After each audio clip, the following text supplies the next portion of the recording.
नमः शिवाय, हर हर महादेव। प्रिय भक्तों, आज मैं आपको एक शिव चर्चा सुनाने जा रही हूँ, जो सत्य घटना पे आधारित है। मेरी ये चर्चा अगर आपको अच्छी लगे, तो कमेंट बॉक्स में नमः शिवाय जरूर लिखना। हर हर महादेव। एक शिव शिष्या थी, जो महादेव को खूब सच्चे मन से पूजा करती थी और मानती थी। एक बार उनको बहुत तबीयत खराब हो गई उनकी, और जब उनको हॉस्पिटल ले जाया गया तो डॉक्टरों ने बताया कि इनकी तबीयत इतनी खराब है, इनको अटैक आया है और इनका ऑपरेशन करना होगा। अब वो बहन बहुत घबरा गई ऑपरेशन के नाम से। जब उनको ऑपरेशन थिएटर में लेके जा रहे थे, तब वो अपने पति को बोलने लगी कि हमारे जाने के बाद में आपका क्या होगा? हमें आपकी बहुत चिंता लगी है। तो उनके पति बोले कि महादेव के ऊपर छोड़िए, महादेव सब अच्छा करेंगे। आप इतना महादेव को मानती हैं, पूजती हैं, तो क्यों नहीं महादेव आपकी विनती स्वीकार करेंगे। आप हमारी चिंता मत करें और अपना अच्छे से ऑपरेशन कराएं। तो देखिए बहनों, वो जब ऑपरेशन थिएटर में गई, तो जाके ऑपरेशन थिएटर पे लेटी, तो वो अपने भोलेनाथ को याद करके नमः शिवाय मन में कर करके बोल रही थी, हे महादेव, मुझ पे दया करना, मुझ पे कृपा करना, आज मेरी रक्षा करना। इस तरह से महादेव को प्रार्थना कर रही थी। जब उसको इंजेक्शन लगाए गए, बेहोशी की हालत थोड़ी-थोड़ी होने लगी, तब वो महादेव को बहुत सच्चे मन से रो-रो के याद कर रही थी, पुकार रही थी। जब उसका ऑपरेशन हुआ, तो महादेव ने उनकी इतनी रक्षा की कि वो जब उनको ऐसा लगा कि मेरा ऑपरेशन हो, तो उनको ऐसा लगा मेरी आत्मा निकल के कहीं बाहर गई हो। उसको ऐसा एहसास हुआ उस गुरु बहना को। तो वो जब गई तो उसने देखा कि महादेव एक से जगह बैठे हैं और माता पार्वती उनके पास में बैठी हुई हैं। उनको ऐसा लग रहा था ऑपरेशन होते टाइम पे। तो उन्होंने महादेव के आगे खड़ी हुई, तो महादेव ने उसके सर पे अपना हाथ रखा।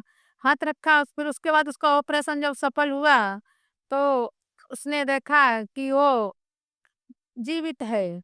तो सपने-सपने में वो ये भी देख रही थी कि महादेव मेरे ऊपर हाथ रख रहे हैं और बोल रहे हैं, जा बेटा, तू हमेशा खुश रहना। तो वो बोलती, महादेव मैं तो आपकी इतनी पूजा पाठ करती थी, मगर आपने मुझे यहाँ क्यों बुला लिया है? मुझे तो अभी संसार में रहना है, अपने पति की सेवा करनी है, आपकी सेवा पूजा करनी है। तो महादेव बोले, बेटा तू यहाँ आई है, कुछ तेरे कर्म ऐसे थे जो तेरे को ये कष्ट हुआ, मगर तू आई, तू मेरी शिव शिष्या है, इसलिए जा तू पृथ्वी लोक पे और तेरी पूरी 100 साल की उम्र होगी। महादेव ने उसको ऐसा वरदान दे के भेजा। सपने में ही उसका ऑपरेशन हो रहा था, उसी सपने में वो ऐसा सब देख रही थी। उसको ऐसा लग रहा था कि वो सचमुच में महादेव से बात कर रही है, और उसको सच में ही महादेव ने ऐसा वरदान दे दिया था। जब वो आई, उसको आँख खुली, होश में आई, तो वो उसके देखा उसके पति उसके सामने खड़े हैं, तो अपने पति से बोलने लगी कि मैं आज महादेव से मिलके आई हूँ। तो उसके पति बोले कि सच में तेरी रक्षा महादेव ने की है, क्योंकि डॉक्टरों का कहना था कि ऑपरेशन इतने देर तक चलेगा, बहुत मतलब ज़्यादा सीरियस है, तो इसके लिए इसको महादेव भगवान ही इसकी रक्षा कर सकते हैं। तो तू आज महादेव के पास जाके अपनी मौत से लड़ के आई। तो औरत बोली, हाँ, मुझे महादेव ने दर्शन भी दिया और ऐसा भी बोला कि तू 100 साल जी जाके। इसलिए मेरे को कोई चिंता नहीं, भगवान मेरे साथ हैं। मुझे विश्वास हो गया अपने महादेव पे, मैंने जो पूजा किया है तो मेरे महादेव ने स्वीकार की है। तो गुरु बहना वो सब ऐसा सोचने लगी। सोचने के बाद वो हॉस्पिटल में उसको कुछ ज़्यादा दिन तक रहना था, डॉक्टरों ने बोला अभी इसको यहाँ रहना पड़ेगा। तो वो मन में सोचने लगी कि महादेव ने मुझे 100 साल जीने के लिए बोला है, और अभी मेरी उम्र 40 साल की है। अभी 40 साल की उम्र में मेरे को कैसा हाथ-पैर शरीर ऐसा लगने लगा है, थोड़ा बुढ़ापा जैसा दिख रहा है मेरे शरीर पे, कमज़ोरी-सी। तो क्यों ना, मेरे पास पैसा तो बहुत है ही, तो मैं अपनी सर्जरी करा लूँ। तो देखिए गुरु बहना, उन्होंने अपने मुँह की, चेहरे की सर्जरी कराई, और ऐसी सर्जरी करा के एकदम सुंदर सा चेहरा बनवा लिया। उस सुंदर चेहरे को देख के वो अपने आप को शीशे में देखती थी और खुश होती थी, बोलती थी कि मैं तो अब एकदम से बिल्कुल नवी लड़की जैसी जवान हो गई हूँ। फिर उसने क्या किया, उसने सोचा हमारे पास धन दौलत की तो कमी है ही नहीं, और मेरी उम्र 100 साल हो गई है, मैं क्यों ना अपनी लाइफ यानी ज़िंदगी अच्छे से जीऊँ। तो इसलिए उसने जीन्स पहनी, जीन्स टॉप पहन के अब तैयार होके शीशे में देखती है और सोचने लगी, उसके मन में थोड़ा अभिमान हो गया। उस थोड़ा ऐसे ही घमंड हुआ कि अब मैं जाऊँगी हॉस्पिटल से डिस्चार्ज होके, तो मेरी सहेलियाँ आएँगी, मुझसे मिलने आएँगी, तो मेरा ये नया चेहरा देखेंगी, नया पहनावा देखेंगी, हैं? मैं मॉडल ज़माने में मॉडल बन के जीऊँगी, तो उसको ये सब अभिमान होने लगा तो सोची कि अब मैं जाऊँगी, गाड़ी से उतरूँगी, सब मेरे को देख-देख के पहचानेंगे, नहीं पहचानेंगे, बहुत अपने आप को घमंड में सोचने लगी। तो इस तरह से वो बहुत खुश हो रही थी। तो महादेव की कृपा, महादेव की दया सब अच्छा ही होता है। लेकिन गुरु बहनों अगर किसी के अंदर थोड़ा-सा भी घमंड आ जाता है तो महादेव हमारे महादेव कहते हैं कि हमें घमंड नहीं चाहिए। किसी का दिल मत दुखाओ, किसी को नीचा मत दिखाओ, सबको मतलब मान-सम्मान दो। तो भोलेनाथ को सबको मान-सम्मान देता भोलेनाथ का कहना है कि दुनिया में जितने भी कोई भी कितना भी खराब से खराब इंसान हो, अगर मेरी शरण में आता है तो मैं उसको अपने हमेशा सीने से गले से लगा के रखता हूँ। देखिए गुरु बहनें साँप से जहरीला कुछ नहीं होता है और जो महादेव वो ज़हरीले साँप को जब अपने गले में लगा लेते हैं, तो अपने भक्तों को क्यों नहीं लगाएँगे? लगाएँगे ही ना। तो वो भक्त को पहले भक्त से खुश थे तो उसको आशीर्वाद दे दिया। जब भक्त के अंदर अभिमान बढ़ा है तो ये बात महादेव को पसंद नहीं आई। तो थोड़े दिन बाद उसको डिस्चार्ज मिला और वो हॉस्पिटल से निकली।